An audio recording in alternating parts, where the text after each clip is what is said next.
Professor Dara ने जो बूढ़ के अलावा और कोई नहीं था हाथ थाम लिया। फिर मुसाफा तवीद उसे देखकर मुझे खनकारना पड़ा। प्रोफेसर साहब अपना काम शुरू कीजिए, मैंने तंद्रिया लहरे में कहा। हम लोगों के पास ज्यादा वक्त नहीं है। बूढ़ ने मेरी तरफ घूर कर देखा। ओ हाँ, क्लारा बढ़ा कर बोली, अब अपना काम शुरू कीजिए प्रोफेसर। बूढ़ ने उसीले अंदाज में संदूकची खोली। इसमें बेकअप के सामान के सिवा और कुछ नहीं था। बेकअप करने वाले तो हमारे पास भी बहुत है एडम, मगर इतना बड़ा माहिर कोई नहीं जिसके शागिर्द फिल्मी सनदों में काम कर रहे हो। अभी तुम प्रोफेसर जारा के हाथों का कमाल देखना। इनका दावा है कि मैं 15 मिनट के कलील अरसे में तुम्हें नाकामरे शनाख्त बना देंगे। बूढ़ क्लारा का चेहरा टटोल रहा था, जबकि उसे ऐसा करने की कोई जरूरत नहीं थी। क्लारा पर जिस किस्म का बेकअप होना था उसे पहले ही बताया जा चुका था, लेकिन मैंने उसे टोकना मुनाजिम ना समझा। 15 मिनट के अंदर अंदर बूढ़ ने उसका चेहरा अपने दोनों हाथों के दरमियान लेते हुए कहा, तो तुम्हें इतना तब्दील कर दूंगा कि तुम भी अपने आप को शनाख्त नहीं कर पाओगी। प्रोफेसर, मुझे तंग आकर दखल अंदाजी करनी पड़ी, ये बात तुम पहले भी बता चुके हो। जी तो नहीं चाहता कि तुम्हारे हसीन चेहरे से अपने हाथ हटाओ, अगर क्या करूं, मजबूरी है। बूढ़ ने बेबाकी की इज़्दा कर दी। शुक्रिया प्रोफेसर, क्लारा ने मुस्कुरा कर कहा। तुम्हारी तारीफ मेरे लिए किसी एजाज से कम नहीं। नौजवान तो हर लड़की की झूठी तारीफें करते रहते हैं। बूढ़ पर यह बेकअप मैंने खुद किया था। उसने एहतजाज भी किया था, मगर मैंने कहा था इस तरह क्लारा पर उसके तजर्बे की धाक बैठ जाएगी। अब जो तबसरा क्लारा ने किया था उसे सुनकर यकीनन बूढ़ का खून खोल गया होगा, जिसका अंदाजा उसके अमल से बखूबी हो रहा था। वो बड़े झुंझलाए हुए डाल पे क्लारा के चेहरे पर एक लोशन लगा रहा था, जिससे क्लारा की सफेद रंगत देखते देखते स्याह पड़ती जा रही थी। हमारे यहाँ ऐसा ही लोशन हमारे मेकअप में भी इस्तेमाल करते हैं, क्लारा ने कहा। झील की रंगत अफ्रीकियों की तरह स्याह हो जाती है। अब ये लोशन बहुत आम हो गया है। बूढ़ ने क्लारा के हाथों पर लोशन लगाते हुए कहा, लेकिन उसके बाद जो लोशन मैं इस्तेमाल करूंगा उसका मुअज्जद मैं खुद ही हूँ। से खुश नसीब हूँ प्रोफेसर कि इस बहाने मुझे आपके हाथों मेकअप कराने का एजाज हासिल हो रहा है। हाँ, ये एजाज ही है, बूढ़ ने कहा, तुम्हारे लिए भी और मेरे लिए भी। क्या मतलब? क्लारा ने हैरान होकर पूछा। आपके लिए क्या चीज एजाज है? बूढ़ गड़बड़ा गया, मगर उसने तेजी से खुद को संभाल लिया। आप भी सिर्फ एडम डीवरो को नहीं जानती। अगर ये किसी से काम लें तो ये उस शख्स के लिए एजाज ही होता है। वैसे भी इन्होंने मुझसे जितनी हसीन खिदमत ली उसके लिए मैं इनका शुक्रगुजार हूँ। आप मिस्टर एडम को कब से जानते हैं प्रोफेसर? क्लारा ने पूरी इश्तियाक लहजे में पूछा। एक अरसा हो गया, बूढ़ ने तवील सांस लेकर कहा। एंजन, मेरी पहली मुलाकात लॉरेंस ऑफ अरबिया के सेट पर हुई थी, जहाँ क्लारा मारे हैरत के तकरीबन उछल ही पड़ी थी। वो तो पुरानी फिल्म है, उससे क्या फर्क पड़ता है। मिस्टर एडम से मुलाकात बहरहाल वही हुई थी, मगर मिस्टर फ्लूक की उम्र इतनी ज्यादा तो नहीं मालूम होती, क्लारा ने कहा। हाँ, ये अपनी उम्र से बहुत कम नजर आते हैं, लेकिन उस फिल्म में अदाकार उमर शरीफ ने भी तो काम किया था, वो भी तो अपनी उम्र से कम नजर आता है। तो क्या मिस्टर फ्लूक ने भी लॉरेंस ऑफ अरबिया में काम किया है? क्लारा की हैरत का कोई ठिकाना नहीं था और मैं बेबसी से दांत पीस रहा था। बूढ़ की चलती हुई जबान को रोकना मेरे बस से बाहर था। जी हाँ, बूढ़ ने इस बात में सारी लाया और मेरी जान निकल गई कब वक्त कैसी बेपर की आंक रहा था। इसके अलावा भी इन्होंने चंद और फिल्मों में काम किया है, जिनके नाम इस वक्त मुझे याद नहीं आ रहे। कमाल है प्रोफेसर, क्लारा ने हैरत से पलके झपकाई।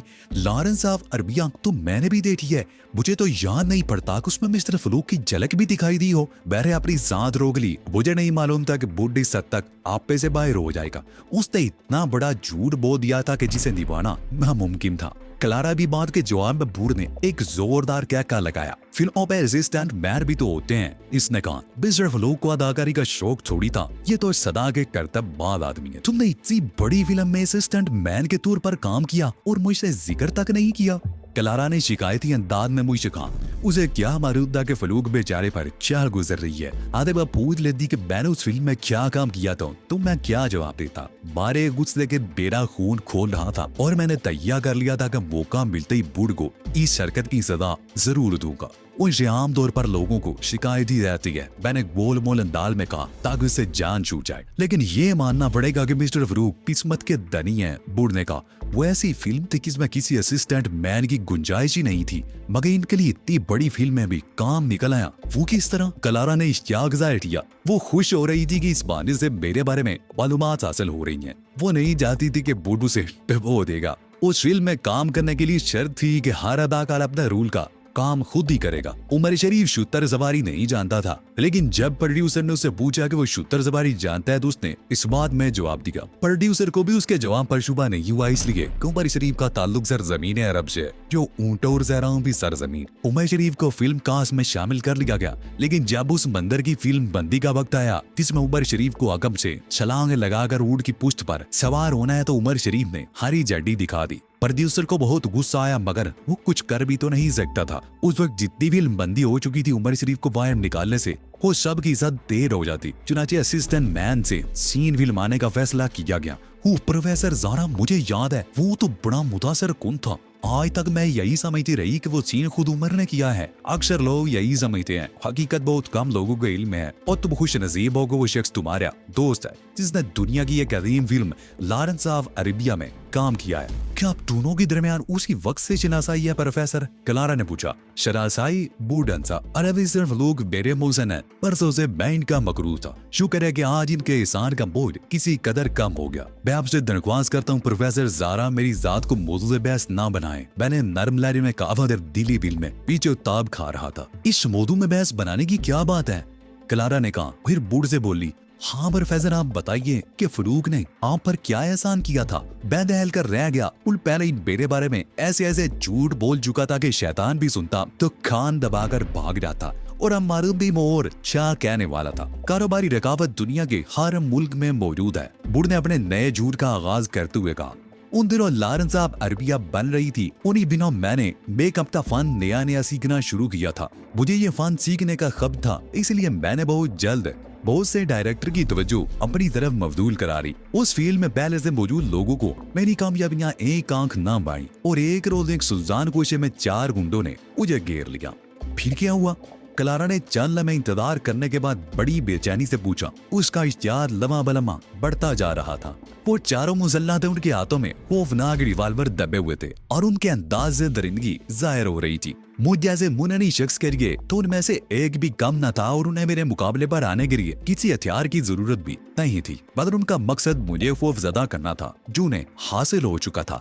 खौफ से बेरी तगी बंधी हुई थी। उन्होंने मुझे धमकी दी कि अगर मैं आइंदा हॉलीवुड की उड़ूर में दिखाई दिया तो मेरी टांगे तोड़ दी जाएंगे। सच्ची बात यह है कि मुझे अपनी टांगे उस वक्त भी अजीज थी और आज भी अजीज है।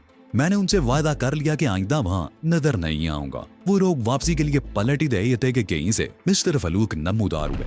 ये शायद हमारे दरमियान होने वाली गुफ्तगू सुन चुके थे। उन्होंने उन हुंडों को सुनाने के लिए हुनन दवाल में मुझसे कहा, तुम कहीं नहीं जाओगे प्रोफेसर ज़ारा।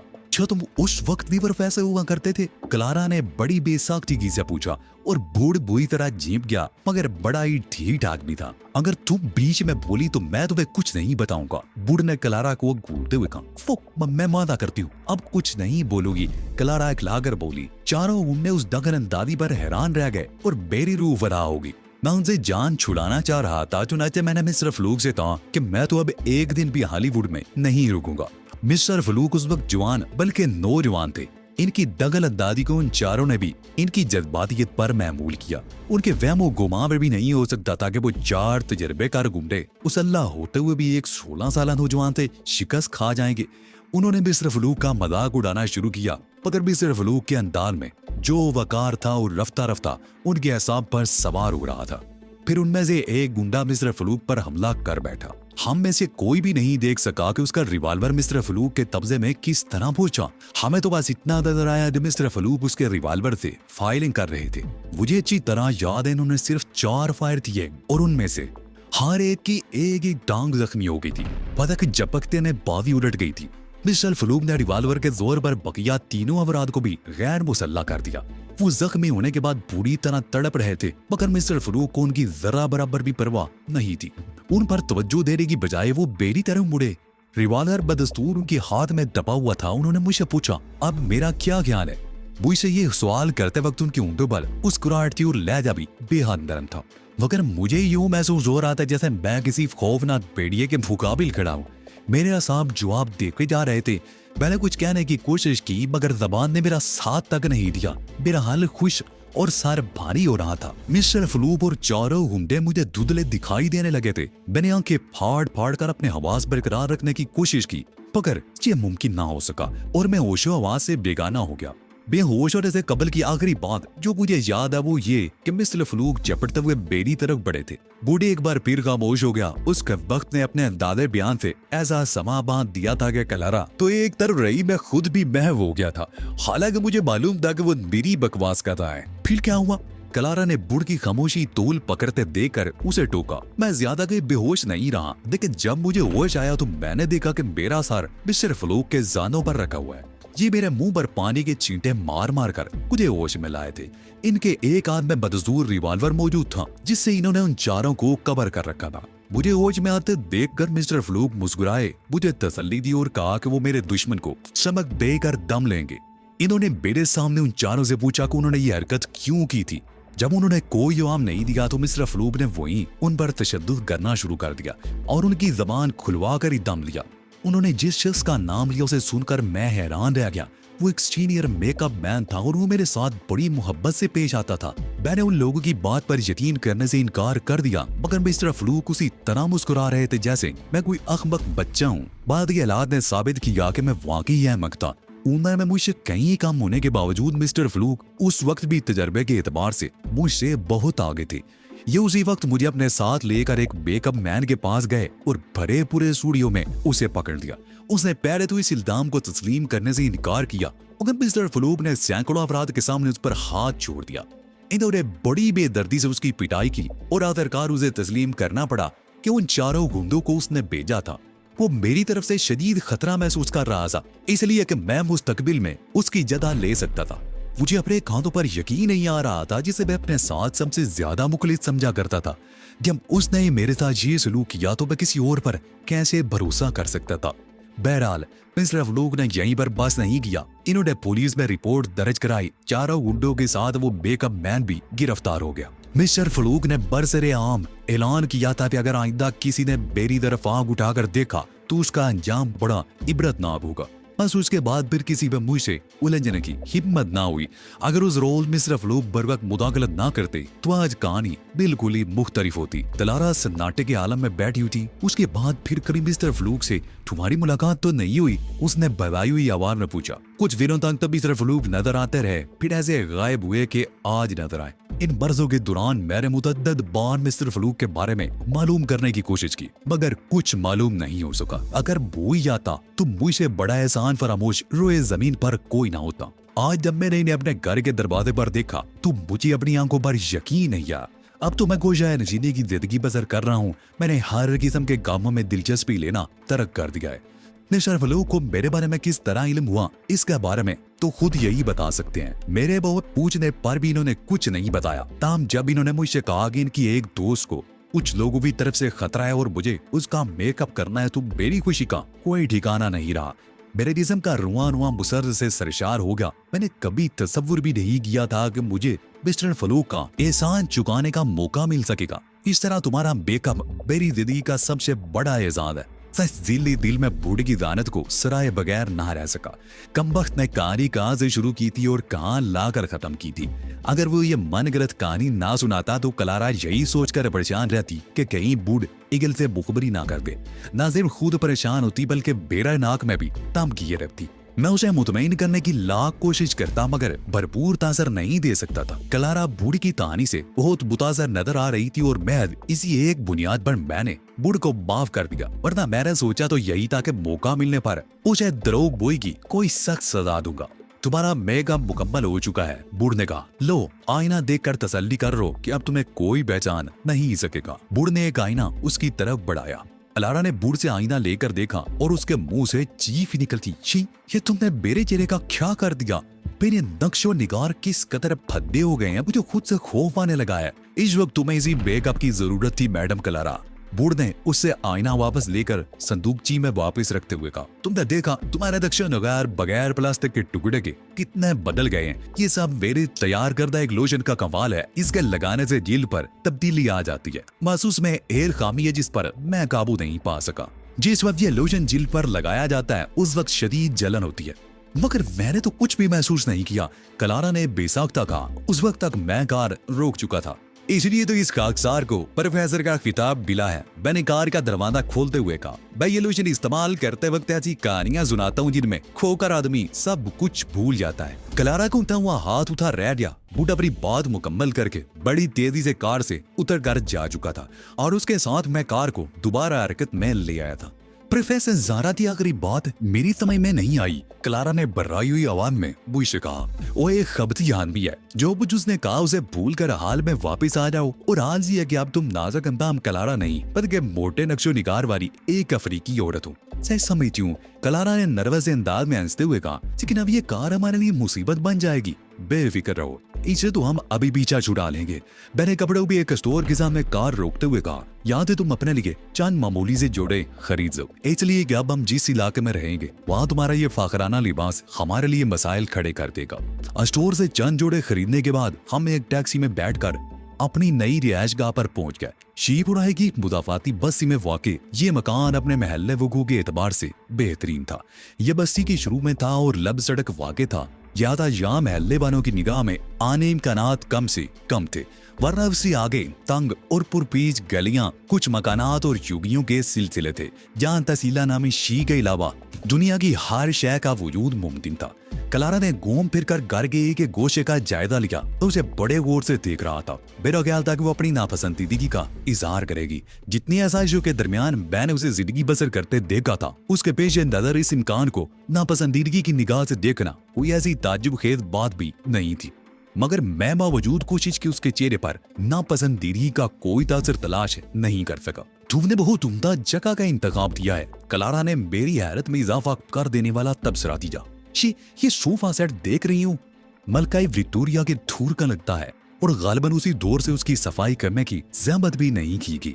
जितना आमदन इसका अपना होगा उसमें से शायद कुछ ही कम इसमें से गर्द बरामद होगी। और वो जो दूसरे कमरे में बसारी बिछ गए, मुझे यकीन है कि उसमें हजारों नहीं तो सैकड़ों की तादाद में तो जरूर खटमल होंगे। मारूफ भी कब से उन्हें गजाला नहीं मिली होगी। क्लारा हंसने लगी, पर सब कुछ देख चुकी हूँ और बहुत मुतमईन हूँ। अगर तुम किसी ऐसी जगह का इंतखाब ना करते तो मुझे तुम्हारी कुव्वत फैसला पर शक होने लगता।